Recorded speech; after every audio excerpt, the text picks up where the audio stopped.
Talagang pinlano.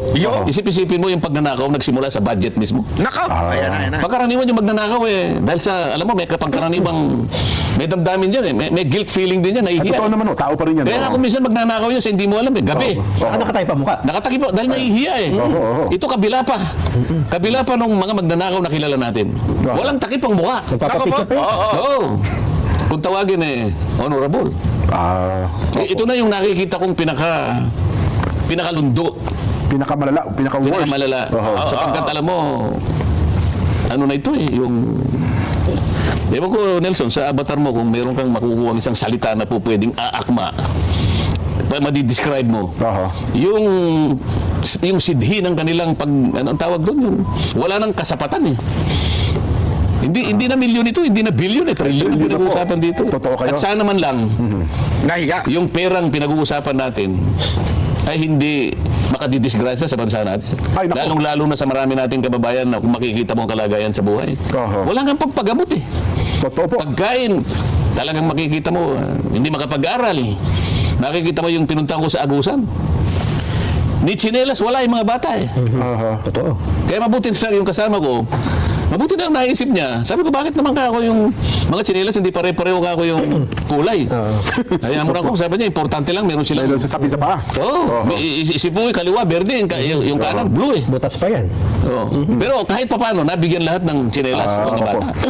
Tsinelas pa lang, at least nakapagpasaya po sa kanila. Pero kung titingnan mo, bakit nagkaganon yun Walang-wala talaga Pagkatapos itong mga taong ito, napakalakas ng, ewan ko, yung influensya sa sarili. Hindi ko malaman kung saan nila kinuha yung lakas ng loob para gawin nila yon sa ating bansa. May ginamit kayong termino dyan, Sen, halang ang kaluluwa. Hindi naman akin yun Ay, hindi ba halang ang bituka? Iba kasi halang ang bituka sa halang ang kaluluwa Hindi kasi, ako nung ako'y... Alang ang kaluluwa. Hindi, totoo nga. Bigyan ko kayo ng kwento. Mamaya, ikikwento ko ulit sa inyo. Pa lang, mahilig na ako sa sini, Jen Opo. Alam mo naman pagka yung mga kontrabida nag-away. Opo. Yung Fernando po Jr. Pagkatapos yung, alam mo yung Mary Walter, di ba? Kilala mo yun Ikaw naman Opisal ng Red Cross po. Sen, ang tanda na nun Napakapaghalataan kayo Hindi ba si Mary Walter? Si Mary Walter, hindi ko malaman kung sinong kasama niya, si Ruben Rustia yata yun. Kapag ka pinagsasabihan yung mga magnanakaw ng kalabaw noon Kalabaw pala nga ninanakaw noon Bago tayo mag-umpisa, baka pwede nyong i-like ang video na to. Malaking bagay ang like sa aming mga content creators. Maraming salamat po.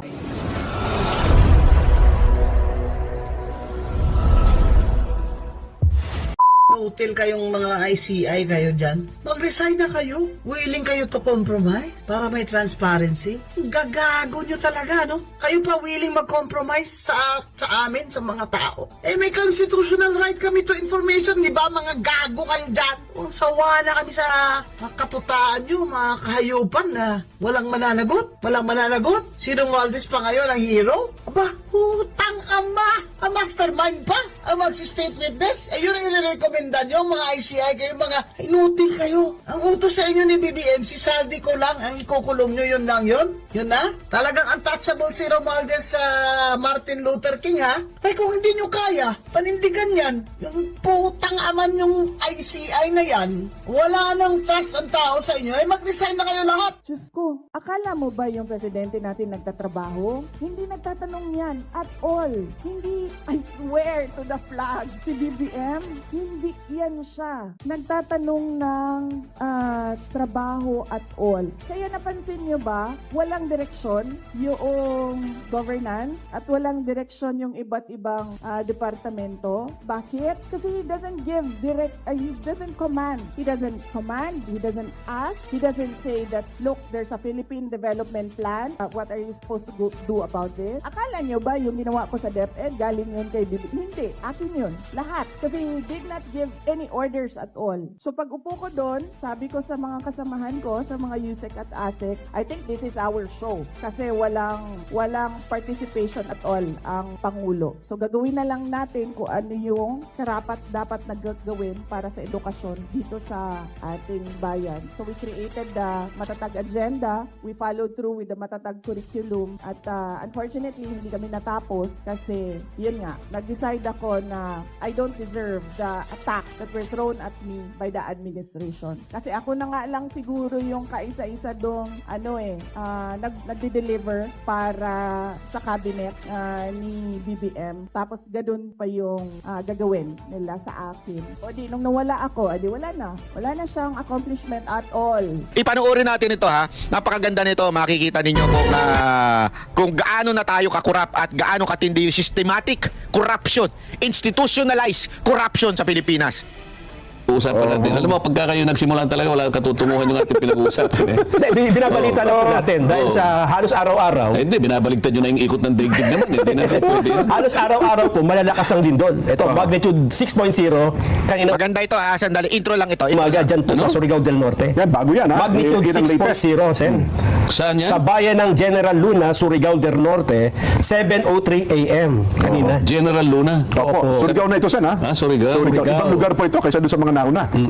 At ngayon daw po ay nawalan sila ng kuryente dahil sa pangyayari na yan. Aha. Kaya alam niyo naman ang Surigao, napakaraming mga, lalo yung bahagi dyan sa, yung maraming mga turista, dinadayo yung lugar na yan. Pero ako sa tingin ko, Sen, sa dami ng mga kalamidad na yan, yan talaga nagpapatibay sa ating mga Pilipino, di ko ba? Yan ang, kumbaga, ay hinaharap natin at nagpapatatag sa atin bilang isang tunay na Pilipino. Yan, ay totoo naman yan. Ang Pilipino talaga dahil sa resilient siya, di ba? Opo. Matyaga siya, resilient. Alam niya na lahat nito'y pangkaraniwang nangyayari para subukan siya talaga eh. Oho. Paano mo nga naman susubukan ng katatagan ng isang tao kung di siya dadaan sa ganyan, di ba? Tama po. Oho. At pinadadaan sa ganyan eh.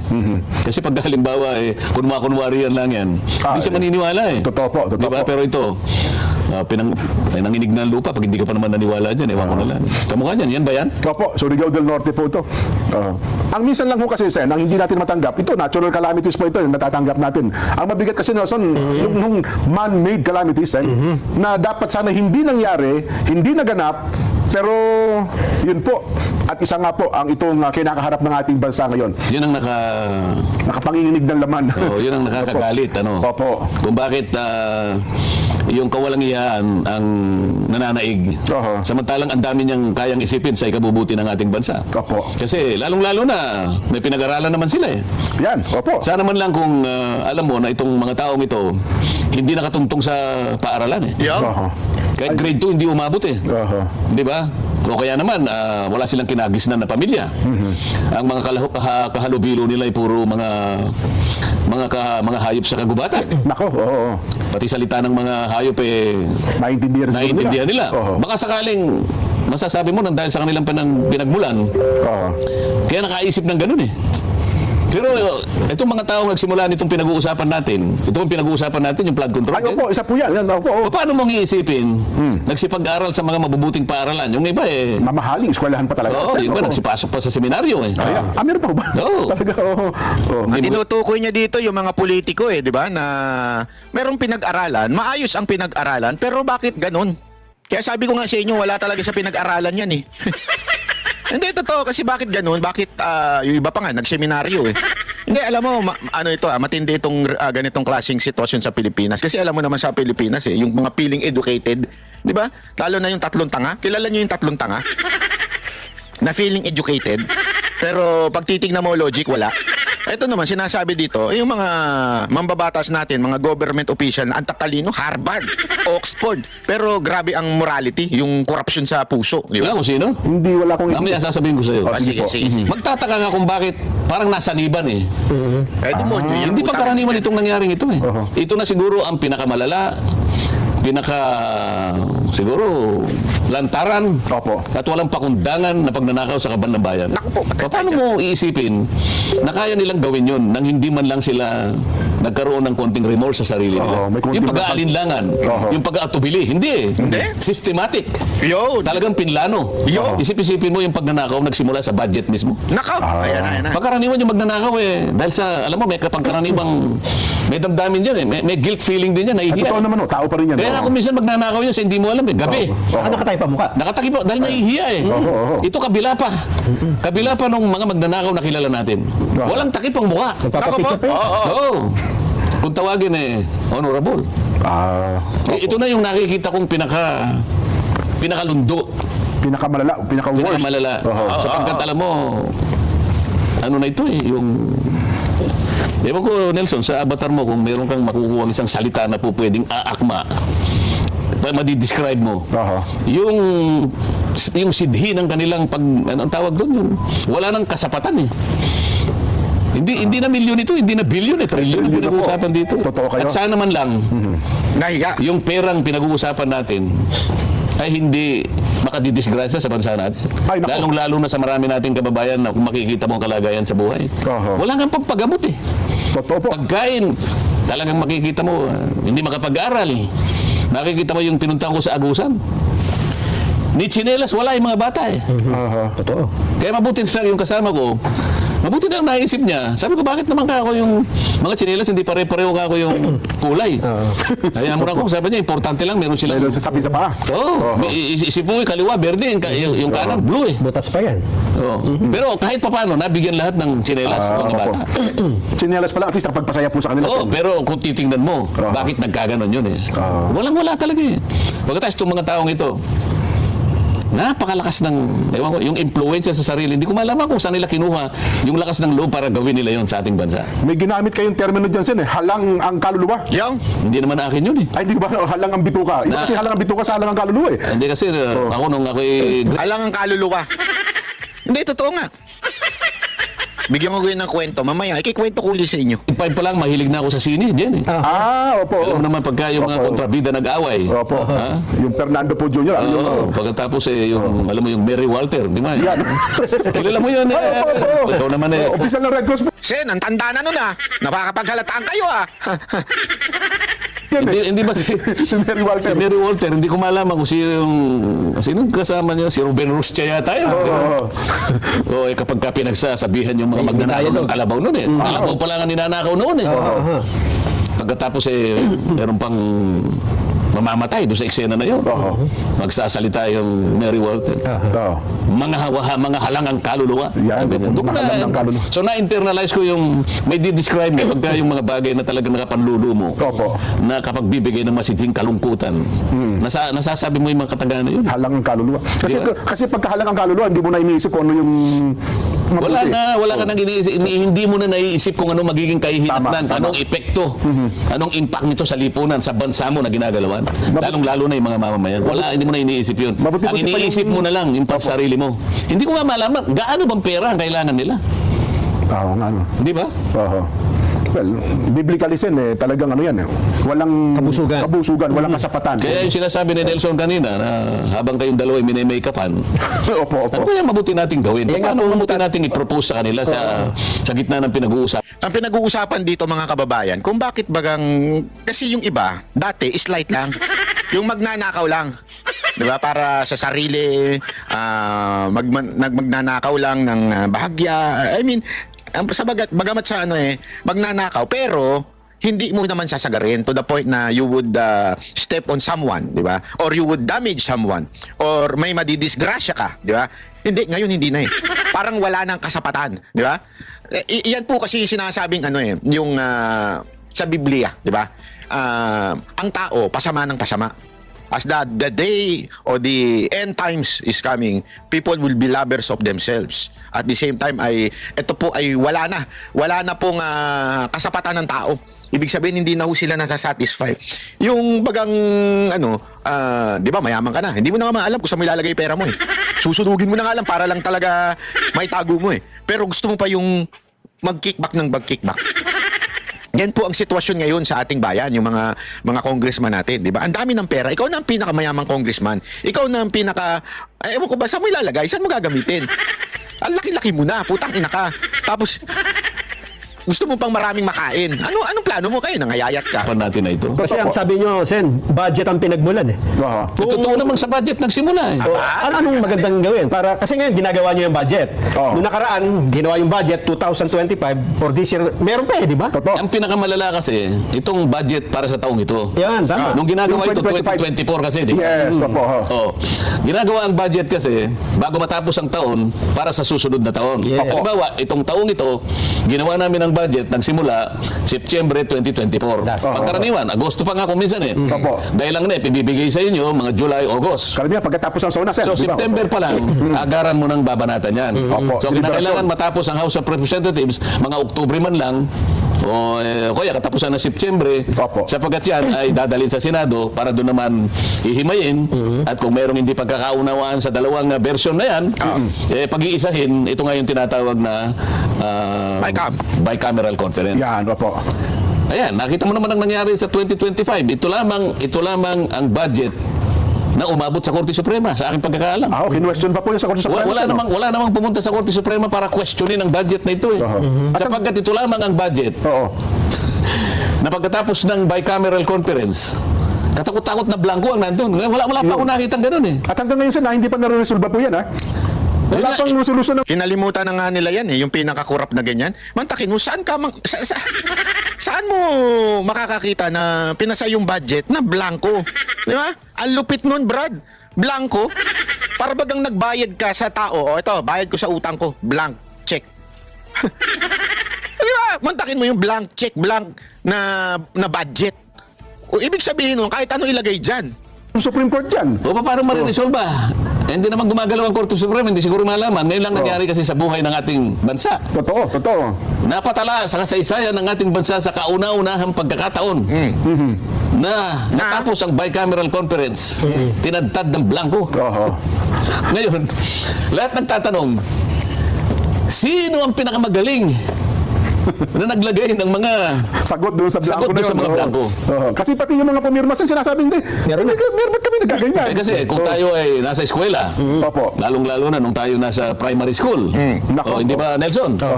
Si Nelson, ang pinaka gusto niya yung filling the blanks eh. Madali yung kasi, Kasi kapag ka matalino ang tao, gusto niya filling the blanks. Si Jen naman, kasi hindi masyadong matalino, gusto niya multiple choice. Baka sakaling may tumama. Di ba? Sabi ni Jen, low of average. may tsamba ito. May tsamba ko rito. Lahat A. Kaya lang si Nelson, kung sigurado niya, nag-aral. mas gusto ko kanya yung filling the blanks. Yan, Di ba? Tama po, tama. Sapagkat kapag wala ka talagang ni-review, masisiro ka talaga doon. Hindi mo may invento yun eh. Totoo po. Di ba? Isip-isipin mo naman. 28 blanco ang nakita ko Ayun. na ikinalat sa siguro mga 12 pahina. Sino yung pinakamagaling na tao na naglagay ng... Paano niya nailagay yun? Hanggang ngayon, Sen, wala pang lumulutang kung sino sumagot doon, ha? Walang gustong magsabi. Opo. Sabing ganun ng ibang haka-haka. Baka naman kayo dun sa House of Representatives ang gumawa niyan. Dahil dyan naman ipiprint eh. Kayo magpapaprint yan eh. Opo. Hindi kanya, baka sa DBM. Hindi baka sa Malacanang.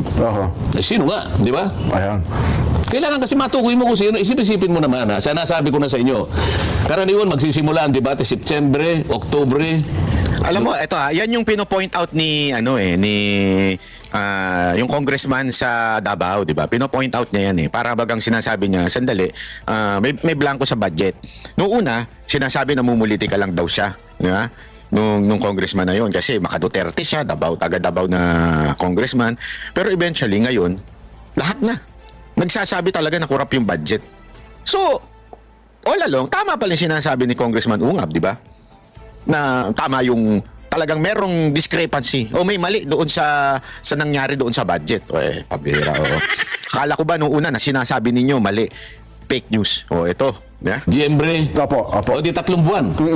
Hanggang sa umabot yan sa Bicam nga. Opo. Kumisan nga, halos matapos na yung Disyembre. Nag-aalala na Di ba? marami. Kasi kapag Opo. hindi mo natapos ng Disyembre, marire-enact yun. Okay. Palagay mo na lang 3 buwan. 3 buwan at kalahati kayong nagdidebate. Pagkatapos isang tao lang, ang gagawa ng... Doon lang pala ayusin. Di ba? Babaliwala pala lahat ng debate ninyo. Oy, bakit tayo nagdebate? Nagpagod pa tayo na kung minsan nga inuumaga pa tayo ng kakadebate rin. Pagkatapos isang tao lang ngingiti-ngiti. Ha? Ngingisi-ngisi Sa gitna ng pusikit na karimlan, may daladalang ballpen. May dala-dala. Nagkasagutan yung mga blanco. Yung ballpen na yun ang pinakamakapangyarihan sa lahat ng ballpen. Isipin mo. Siya ang susulat. Alam mo yung budget natin, katumbas ng isang cheque lang. Opo. Sabi nila, ayan ang budget. Diyan nakasulat lahat ang bibilhin nating produkto at serbisyo na yan ang pagdadamutan ng bawat isang Pilipino sa susunod na taon. Yan, sa loob ng isang Isang cheque lang yan. Paano may blanco ngayon yan? Sino yung makapangyarihan na yun na nagsulat ng mga blanco na yun? Hindi naman natin na blanco yun eh. Oo nga po, no? Oo. Hanggang ngayon na walang umaamin. Sino O hanggang ngayon, pinag-iisipan ng Korte Suprema, paano natin bibigyan ng kasagutan ito? Yeah. Sapagkat ang iniisip sen kasagutan, para ito huwag na maulit, paano ito susolusyonan, 300 mahigit na mababata sa Kamara at 24 na senador, meron bang nakapag-isip sa inyo? Halimbawa, sa inyo pong mga mababatas, kung paano nga kaya mahihinto o masosolusyonan itong problema ho ng pambansang budget natin? Hindi kasi nagkaroon ako ng idea. Kaya nga nagkakaroon ng ganong mga eskema eh. Kaya nagkakaroon ng ganong mga adventurism. O nakapag-iisip sila ng kung ano-anong kaparaanan para nga makagawa sila ng bagay-bagay na kanilang pagsasaluhan. Pagkakakitaan. Yan, opo. Nakita ko na nung ako'y nung nandun ako sa Blue Ribbon Committee. Ano ba ako yung bakit meron na tayong NEP? Ito yung National Expenditure Program na ang nagpupundar nito sa umpisa yung tinatawag na Development Budget Coordinating Council. Ito yung DBCC. Ito yung DBCC. Sila pala bumubuo ng NEP? Kasama sila doon. Okay. Pagkatapos, kasi pasisimulan nila, sila yung magsisimula ng mga general principles kasi. So, ang DBCC, sila yung magsasabi ng ating mga economic variables. Okay. Yung mga economic assumptions natin, kinakailangan ito yung ating magiging parametro. So sasabihin niya, kailangan ang inflation natin, ang rate of inflation ay kunyari hindi tataas sa 4%. O yung ating debt to GDP ratio ganito. Okay. Yung ating ekonomiya kinakailangan lumago tayo between 5.5 to 6%. Okay. Ito yung mga economic variables. So mula doon sa mga variables na yon, magsasubmit ngayon ng kani-kanyang budget ang lahat ng ahensya ng gobyerno. Meron silang pamamaraan dyan, naka-online naman sila eh. Halimbawa, si Nelson, Department of Agriculture. Ikaw naman, DENR. Merong lahat na DND, lahat na ng ahensya. Magsasubmit ngayon. Ang DBM ngayon, kung siya yung naatasan, na siya yung Department of Budget, magbabudget ng lahat ng pondo na yun. Ayan, ito pinapaliwanag kung saan pumapasok yung matinding korupsyon. Ay siya magtatala lahat. Yan, opo. Depende sa pangailangan. Ang pinakamalaking patalaan na yan, manggagaling sa Department of Public Works and Highways. DPWH pala. Inamin niya na wala siyang masyadong control doon sapagkat specialized agency daw ito. Kaya minsan, Nakita ninyo? Supposedly, magsisimula yan sa Department of Budget and Management, DBM, di ba? Pagdating sa... Kasi yan ang inatasan ng pinakapinuno, ng presidente, na mag-ayos ng budget to make sure na balanse ang budget sa bawat departamento. Dapat hindi ito sasapat, yung gastos ay hindi sasapat sa kita. Kasi ganun yan Hindi naman, halimbawa, kung kayo sa bahay ninyo, di ba? Hindi pa pwedeng inaayos nyo lang yung gastos. Kuwari, 5 yung anak mo, di ba? So ito yung gastos plus meron pa kayong mga bill sa bahay, kuryente, tubig, internet. So ikaw bilang nanay, inaayos mo yung budget to make sure na yung sahod ng asawa mo ay nadidistribute ng tama. Hindi pa pwedeng mas malaki ang gastos kaysa sa kinikita. Nagigets nyo? O kung meron mang kikitain, mangungutang tayo sa mga loan o sa negosyo. Kunwari may negosyo ka, uutang ka para itong negosyo na ito ay kumita at unti-unti kang napoprovide sa pamilya. Tapos babayaran mo monthly yung inutang mo. So yung nanay, siya ang nag-aayos niyan sa bawat anak, sa bawat gasto, sa bawat utang, sa bawat kita ng iyong asawa. Di ba? Kahit yung asawa mo kumukupit. Ganyan yun di ba? May kabit. Siyempre, pag may kabit, merong kumukupit dyan, di ba? So, ganon. Inaayos mo na. Pero ito matindi. Bakit? Yung anak mong pangalan si Banatbay. Ang inang anak yan, pangalan Banatbay. Gago! Yung pangalan mong anak ni si Banatbay, meron siyang sariling patakbuhin sa buhay. Yung mga gastos niya, yung bibigay mo sa kanya, siya ang may karapatan. Direkta sa presidente. Sa presidente. Direkta sa tatay. Di ba? So, ikaw bilang nanay, ikaw yung DBM, ikaw yung management, budget management, wala kang pakialam sa gastusin ni Banatbay, yung anak mong isa na pasaway. Di ba? Diretso yan sa tatay. Yung tatay ang bahala dyan. Meron silang kuntsabahan ng tatay. Kung anong gagastusin, saan gagastusin, kung paano income, lahat nandun sa tatay direkta. Ganun ang sistema sa Pilipinas. Yung DBM, hindi niya makokontrol ang DPWH. Ang may control lang yung presidente. Gago! Ano bang pinakakurap na ahensya ng gobyerno? Gago! Masasabihin nyo walang kinalaman yung presidente? Gago! Aling Claire. Sasabihin mo, ay hindi, yung presidente nga ang nag-initiate ng anti-corruption. Gago! Sinong niloko mo, Auntie Claire? Ha? Sinong niloko mo? Ayan na nga pinapaliwanag na sa'yo eh. Kasi tinanong nga daw ni Marcoleta yan doon sa DBM. Sabi nila, wala. Pagdating sa DPWH, ano kami dyan? Off-hand kami. Wala kaming pakialam. Di namin pwedeng pakialaman yan. Usapan na lang nila ng presidente yan. Gago! Tiba-tiba. Oh, grabe no. Pinagtatalunan. Paano specialize yan? Bakit wala kang kinalaman dyan? Lahat ba ng itinala niyan? Wala ka bang karapatan para tingnan yan? Sabi po ng DBM, sa DBM po. Ikaw ang budget eh. Ikaw Oo. Di ba pinagmulan natin yung mga economic variables, Opo. yung economic assumptions na sila ngayon ang magiging guideline natin. Kaya natin inilatag ito. Kami na pinakapundasyon eh. Oo, lahat nakaano eh. Oo. Mula doon, inamin nila na, okay, meron na ngayong, hanggang sa, ito yung tinatawag, yung stage na to, ito yung tinatawag na budget preparation. Okay. Okay, budget preparation yan. So lahat ng nakatala doon, ang assumption natin, ito ang mga pangunahing pangangailangan ng ating bansa Aha. at ng kanyang mamamayan. So nakatatag na yun, ano? Ibig sabihin, ang pinagmulan nun ay yung pangkalahatan at individual na tuntunin o na inisip ng bawat ahensya na binuo ng DBM. Opo. Ito ngayon ang panggastos natin para sa ating mamamayan. Aha. At nakasalig na doon kung saan natin kukunin ang ikabubuhay natin. Yung gagastusan na yan. Oh, kaya lang nung tinanong ko, paano nangyari? Bakit nagkakaroon ng ganito, ganyan? Inamin ngayon nila na mula dun sa naitatag na nila Opo. na Nabuo na nila. Yun na yung pinaka-NEP. nabuo na yung conservative estimate. Opo. Ito yung pangunahing pangangailangan natin. Yan po ba ipapasa sa Kongreso? Yan po ba yan? Yung kabuuan na yun? Ito nga yun eh. Okay, opo. Ito nga yung National Expenditure Program. yun Kung po tawagin yung- nila NEP. Opo, yun po yung ilang libro na sinasubmit sa Kongreso. Oo, di ngayon. Ito ngayon ang hihimayin. Ngayon, habang inihimay yan, meron silang tinatawag na ibinibigay. Inamin ngayon ng DPWH. May allocable. So dadagdagan yung NEP, meron lalagyan ng allocable. Bakit ka ako nilalagyan ng allocable? Magtapat na kayo. May allotment pala, no? Oo. Grabe, no? Kumbaga, ang allocable is an allowance given to the members of the House of Representatives. Allocable. Mantakin mo, DBM na mismo magbibigay ng pera. Putang ina, yan ang sinasabing institutionalize. Hindi na nila nanakawin. Bibigyan na sila ng pera ng DBM. Reward. Reward sa pagiging sip-sip nila kay Marcos.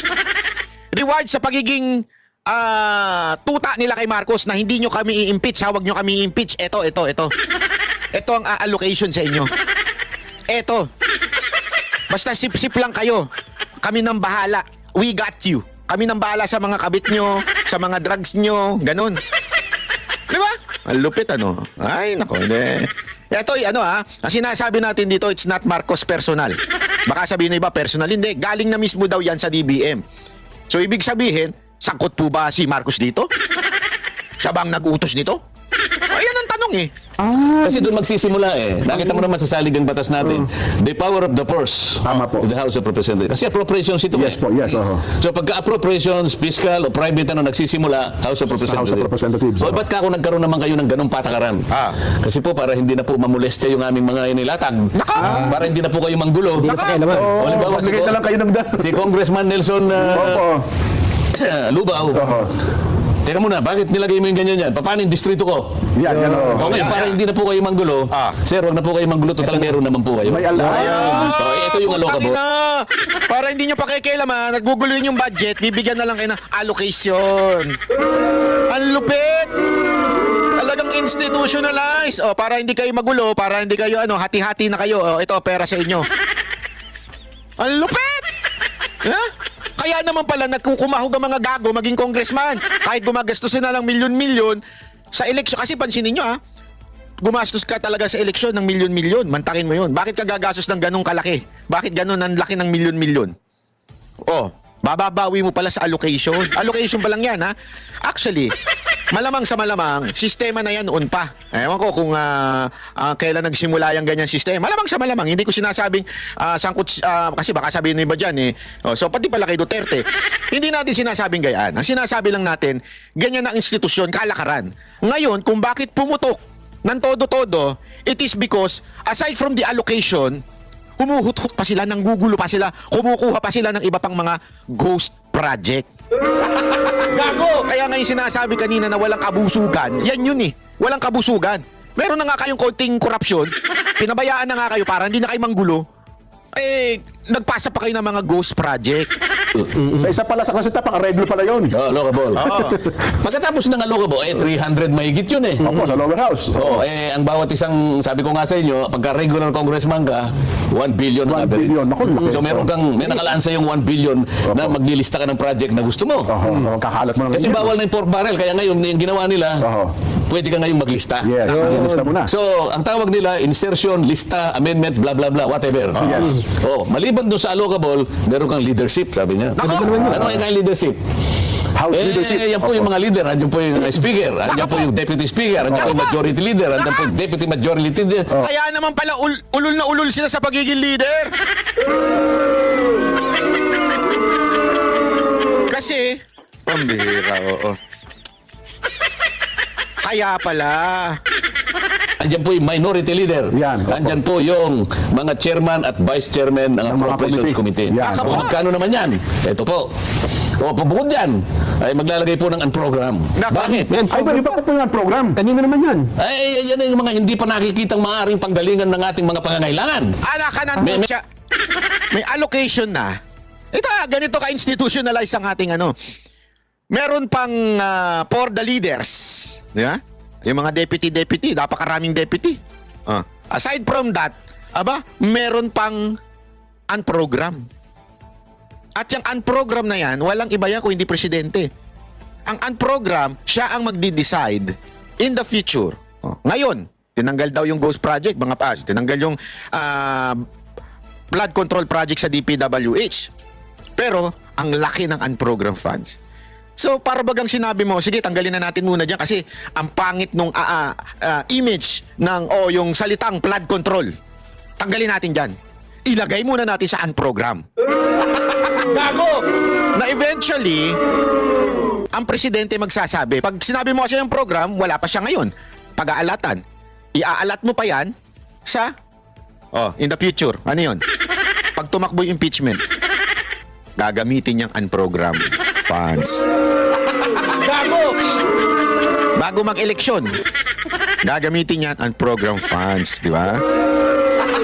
Gago! No wonder. Ama naming Diyos na makapangyarihan sa lahat, salamat po sa iyong pagmamahal na hindi nagmamaliw. Sa gitna ng kaguluhan sa aming bansa, turuan niyo po kaming magtiwala sa iyong hustisya at hindi sa hustisya ng tao. Linisin niyo po ang aming mga puso at ituro niyo po ang tamang daan ng katotohanan at pag-ibig. Tulungan niyo po kaming maging ilaw sa gitna ng dilim at ipakita sa mundo na may pag-asa pa sa pangalan ng aming Panginoon Hesus. Salamat po sa pag-ibig po ninyo at salamat sa pagdinig ng aming mga panalangin at iligtas niyo po kami. Sa pangalawa po niyong pagparito at patawarin po kami sa lahat ng aming mga pagkukulang at pagkakasala sapagkat ito po ang aming samot-hiling sa matamis na pangalan ng aming Panginoon Hesus. Amen. Sa lumang silid, mag-isa kang tahimik. Walang kamera, palakpak ay wala na. Ngunit sa bawat pader ng bayang iniwan mo, may pangalan mong di na mabubura.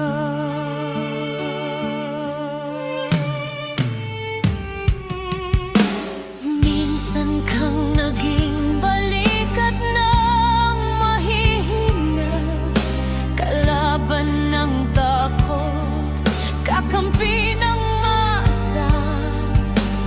Di mo man laging nasabi ang tama, pinili mong ipaglaban ang madla. Hindi ka sakdal gaya naming lahat, pero tumindi ka nang walang pag-atras. At ngayong pagod ka na, tatay, kami naman ang sasalo ng bawat bigat.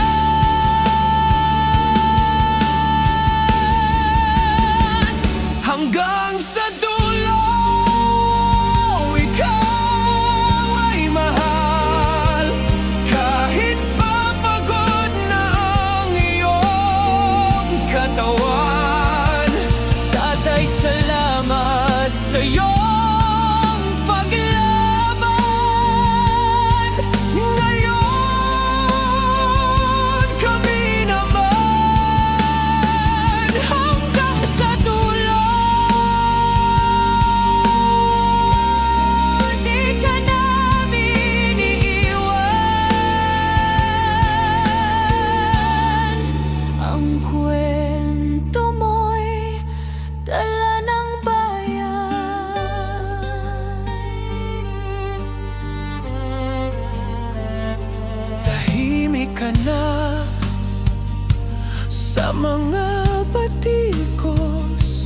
wala nang tugon, wala nang galit. Pero sa mata ng mga maralita, naroon pa rin ang tapat mong alaala. Marami mang di nakaintindi, marami pa rin ang di nakakalimot.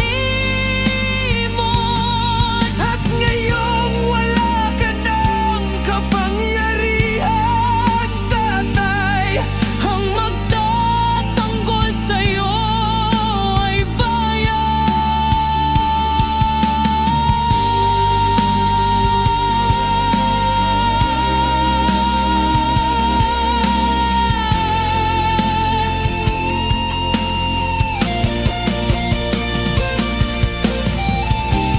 hindi ka nag-iisa. Kahit ngayon.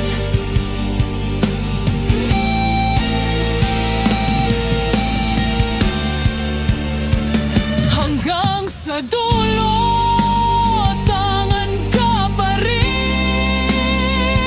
Sa puso ng batang minsan mong pinakain. Hanggang sa dulo, di ka nag-iisa. Ang dasal ng bayan ay sa'yo pa rin. Katay kami naman ang lalaban sa ngalan mo, sa alaala mo.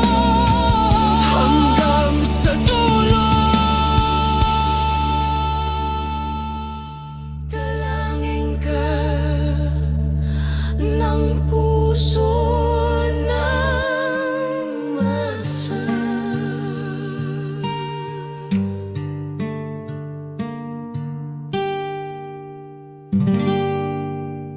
At yun na nga mga kababayan, ano na ang masasabi mo? Kung mayroon kayong hinaing at komento patungkol sa balitang ito, please comment down below. Pag-uusapan natin yan sa comment section. At kung nagustuhan nyo ang video, ay huwag kalimutang mag-like at i-share na din para mas marami pang makaalam at umabot ito sa marami sa ating mga kababayan. Maraming salamat po. Mabuti pa ang sardinas, may label. Eh tayo, wala. Oo nga pala. Nay, ito na yung bayad ko sa isa, ano? O, kunin mo yung isa. Isa muna, iyan, no? Tapos, isa pa, di ba? 4 dapat na sardinas, eh. O, yan. 3 na. Pang-4 na sardinas. O, okay na.